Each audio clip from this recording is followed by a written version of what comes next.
Do you know what it takes to create a great atmosphere in a movie? Some epic sound effects, that's what. No, really. Visuals aside, it's the sounds that make the movies much more enjoyable. And let us tell you, these sound effects are not easy to create. Honestly, it takes a village. And you're about to find out why as we talk about 8 of the most iconic sounds in movies and how they're made. Starting with the iconic waterphone. Now, a waterphone itself isn't an active movie instrument, but actually a sound device that's been used in multiple movies to create an eerie effect. 3 of those movies are Poltergeist, Alien, and The Matrix. Invented by Richard Waters between 1968 and 1969, the waterphone includes a stainless steel pan that's surrounded by metal rods of different lengths. These rods can be drummed or bowed like a string instrument, and what's interesting is that each model was made by Waters himself. To produce sound, water is poured into the instrument's basin and can produce an unsettling, ominous sound based on how much water's used in it. Usually, the waterphone's used in scenes where something strange is happening, and now that we know what creates the sound, we think we'll be watching those scenes with a whole lot of clarity. Next, we have the falling frogs from Magnolia. This bizarre twisted film wasn't without its horrors, but the rain of frogs took the cake. We can't imagine being stuck in that storm. No one can. So how do you create a sound that no one would ever like to experience? It's very easy, actually, and this was proven by the movie's sound designers Richard King and Eric Potter, who created the sounds by recording the sound pieces of meat made when they impacted windows, ceilings, and walls. Gross, but interesting.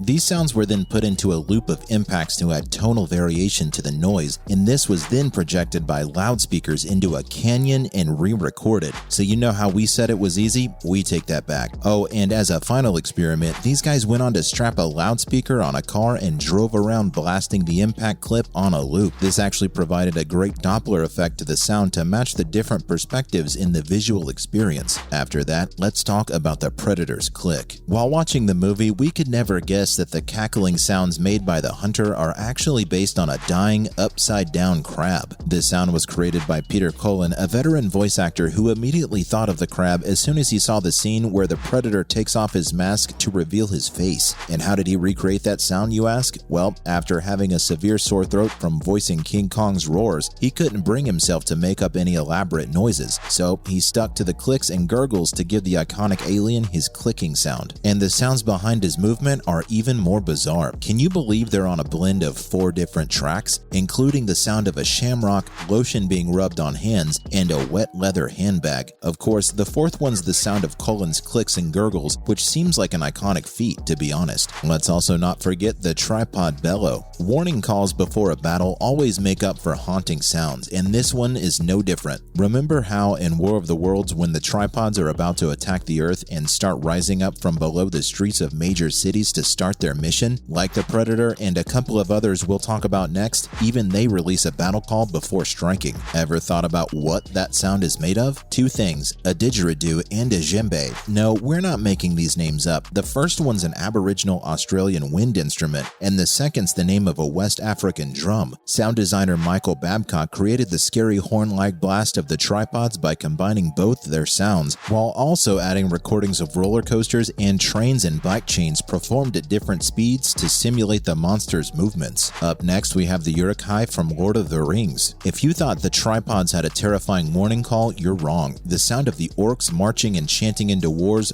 far more creepy. Add to that the visual sequence, and you have an award-winning scene that proves why Lord of the Rings is the best movie of all time. Bringing this sound to reality wasn't an easy job, though. The creators had to practically generate the audio for an entire army of unearthly creatures. So what did they do? Recorded 25,000 people chanting in black speech. That's what. We're not kidding, guys. These sounds were recorded by Peter Jackson at a stadium during the halftime of a cricket match in New Zealand. These recordings were then mixed with the sound of metal armor clinking and feet stomping to create the Uruk-hai war call that's super realistic and definitely scary. And if you think this idea was out of the box, wait till we tell you that for a Balrog, they used a cinder block scraping across a wooden floor mixed with the sound of horses and donkeys. And for the Ringwraith scream, they used the sound of scraping plastic cups. All we gotta say is thank God for movie geniuses for giving us such iconic sounds with mere everyday objects. Then on number 6, we have the THX Deep Note. Now, this one's got a little history behind it. So the THX is a certification that George Lucas created in 1982 to ensure quality audiovisual playback in The Return of the Jedi. This certification's become a global quality assurance standard for all theaters. But that's not what we're talking about here. What grabbed our interest was Deep Note, a soundbite that you can hear when the THX logo is shown in cinemas. This note's probably been played in front of hundreds of thousands, if not millions of people for the last 35 years, so this makes it one of the most recognizable sound effects in the world, and its story makes it that much more interesting. So basically, audio engineer James A. Moore created this sound by writing a whopping 20,000 lines of code to generate the effect of 30 different musicians picking random notes, slowly moving towards a single target note to form one giant chord. Their notes get louder over time, and the massive rumbling crescendo leads to a chaotic yet amazing sound effect that's equal parts unique and inspiring. Coming up, the ever-popular Jurassic Park. So, dinosaurs aren't real, and obviously no other animal can match the ferocity of this beast's roar. So how did the creators of the movie develop their sound? This was the challenge faced by Gary Rydstrom, who passed with flying colors. Even though his job of producing a sound of an animal that no one had ever heard was tough, he used some pretty creative ways to create them. For starters, he used geese hoots to develop the voice of a brachiosaurus. Next, he got cows and horses to emulate the stampede of a gallimimus. And in his most creative streak, he stitched the shriek of a dolphin and the snarl of a walrus to give us a velociraptor's bark. Oh, and not to forget the Tyrannosaurus Rex roar that shook us all. It came from Gary's own Jack Russell Terrier, Buster. Cute, right?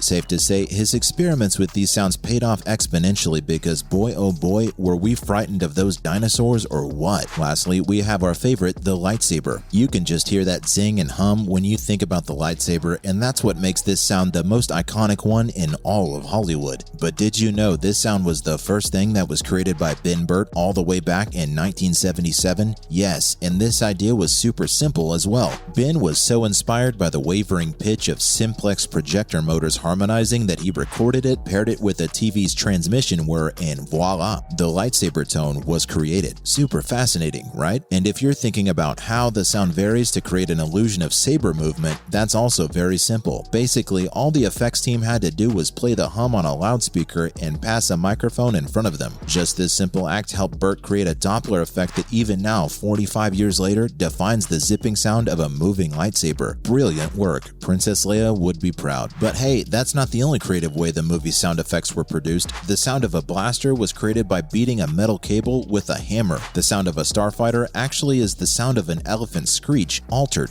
The AT-AT stomps were produced with a machinist's punch press. And Chewbacca, his audio mark was actually the sound of walruses and other animals mixed together. Let's just say it takes a mark of a true creator to create sounds that resonate 45 years into the future, and the original Star Wars team was definitely that. That's a wrap for this video. What other iconic movie sounds would you like to know about? Let us know in the comments below. Make sure to give this video a thumbs up and subscribe to our channel for more videos like this. See you in the next one.